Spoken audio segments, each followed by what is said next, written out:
সায়ন্তিকা সায়নীর পর এবার তৃণমূলে শ্রাবন্তী চট্টোপাধ্যায় কোন পদ পাচ্ছেন? তুমুল শোরগোল। লোকসভা নির্বাচনের পর রবিবার ছিল তৃণমূলের 21শে জুলাইয়ের সমাবেশ। মুখ্যমন্ত্রী মমতা বন্দ্যোপাধ্যায়ের ডাকে সাড়া দিয়ে রাজ্যের সকল প্রান্ত থেকে ছুটে এসেছিলেন তৃণমূলের কর্মী সমর্থকেরা।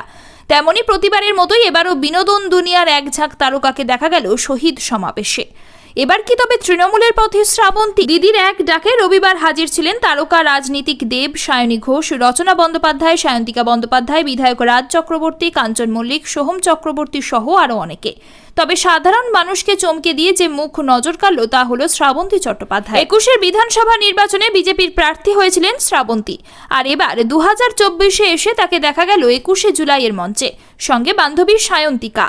বিকেলের দিকে সেই ছবিও পোস্ট করতে দেখা গেল তারকাকে। তাহলে কি এবার গেরুয়া ভুলে সবুজে নাম লেখালেন শ্রাবন্তী? চর্চা তুঙ্গে। 21শে বিধানসভা নির্বাচনে বেহালা পশ্চিম থেকে হেভিওয়েট পার্থ চট্টোপাধ্যায়ের বিরুদ্ধে বিজেপির টিকিটে লড়েন শ্রাবন্তী।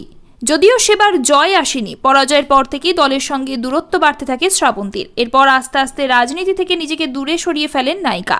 2021-এর 11ই নভেম্বর নিজের টুইটার হ্যান্ডেলে পোস্ট করে অফিসিয়ালি বিজেপির সঙ্গে সমস্ত সম্পর্ক ছিন্ন করার ঘোষণা করেছিলেন শ্রাবন্তী। আর এত বছর পর এবার উদয় হলেন একেবারে 21শে জুলাইয়ের মঞ্চে। পরনে সাদা চুড়িদার, চোখে রোদ চশমা ঝুলিয়ে মুখ্যমন্ত্রীর সঙ্গেও সাক্ষাৎ হলো তার। এদিকে ঝড় বৃষ্টি উপেক্ষা করে মঞ্চে উপস্থিত থাকার জন্য স্বয়ং মমতাও ধন্যবাদ জানালেন শ্রাবন্তীকে। তাহলে কি এবার নতুন কোনো সমীকরণ? উঠছে প্রশ্ন।